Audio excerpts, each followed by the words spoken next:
Ketua Kadin Garut Rudi Lasminingrat menyebut, ganti rugi 30 juta rupiah untuk 5 pria Garut yang diamuk massa setelah dituduh penculik anak ternyata bohong dinilai tidak pantas. Seperti diketahui, 5 pria Garut diamuk massa di Kabupaten Musirawas Utara, Sumatera Selatan, pada Senin, 6 Februari 2023, mobil mereka hancur, dipukuli dan barang jualan mereka, berupa jaket kulit, hilang dijarah. Alih-alih memburu pelaku dan memproses hukum, kasus itu berakhir damai.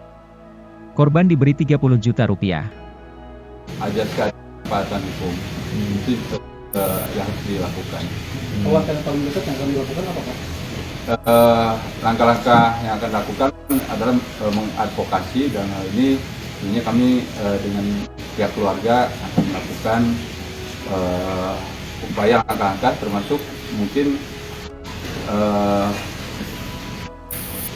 membuat langkah-langkah hukum untuk mendorong agar ini tetap harus berjalan, sehingga terjadi ada kepastian hukum yang didapatkan oleh baik keluarga maupun semua pihak yang merasakan proses ini. Kalau melihat tadi bicara soal restoratif justice ya, kalau melihat perkaranya ya, karena kan pasti sudah melihat dan menonton ya video, bisa tidak model seperti ini di RG kan? Sebenarnya untuk restoratif justice ini kan ada syarat formil dan ada syarat material. Syarat materinya tentunya ini tidak masuk dalam kategori restoratif justice, karena ini merupakan pidana umum dan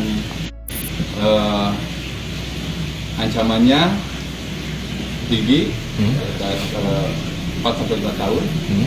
Kemudian dari sisi materi lainnya ini belum masuk. Sekalipun ada perdamaian, ini belum tentu bisa masuk dalam kategori restoratif justice. Ada langkah lebih ekstrim nggak dari kuasa hukum, misalkan jika ini masih tetap damai, tidak ada proses berkelanjutan misalkan? Ya ini kan soalnya bukan hanya masalah untuk kasus ini saja. Keadilan hukum ini kan berlaku untuk semua. Nah gitu, jangan sampai ini terjadi lagi di pihak-pihak lain ya.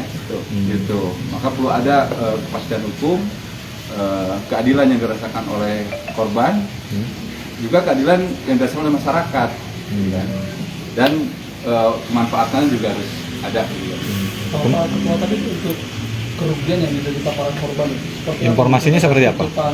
Sudah ada informasi berapa besar kerugian yang diderita korban?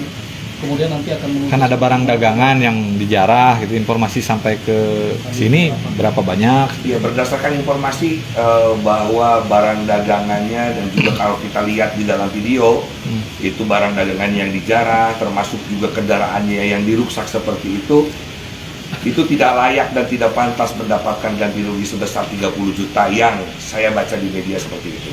Makanya saya sebagai Ketua Kadin akan mengawasi, mendampingi mereka dengan pengacara yang sudah kami tunjuk agar keadilan ini didapatkan oleh mereka. Dan tentunya saya juga akan mendampingi mereka ketika mereka sudah sampai di Kabupaten Garut untuk memberikan kepastian usahanya juga ke depan. Jangan sampai hal-hal seperti ini terjadi lagi pada mereka, dan juga untuk masyarakat Kabupaten Garut yang lainnya yang melakukan aktivitas usaha di luar Kabupaten Garut. Kami selaku Ketua Kadin akan melakukan pendataan dan pembinaan terhadap mereka bagaimana cara berdagang ke depan, melakukan usaha-usaha ekonomi yang aman bagi mereka dan tetap menguntungkan secara ekonomi. Jadi kan tentunya warga Garut banyak yang bekerja di luar. Mungkin ada permintaan agar tidak selalu dicurigai. Apalagi sekarang kan musim culik gitu. Ya. Makanya tadi kami sudah mengidentifikasi masalah di mana di Kabupaten Garut ini yang mempunyai 42 kecamatan tersebar beberapa pengusaha yang melakukan aktivitas di luar Kabupaten Garut.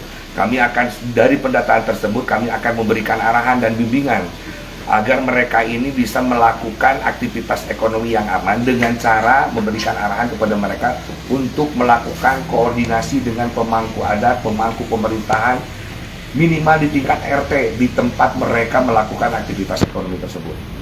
Jadi kami sudah menginventarisir tadi dengan kedua pengacara kami bagaimana memetakan pedagang-pedagang yang ada di Kabupaten Garut yang beraktivitas di luar.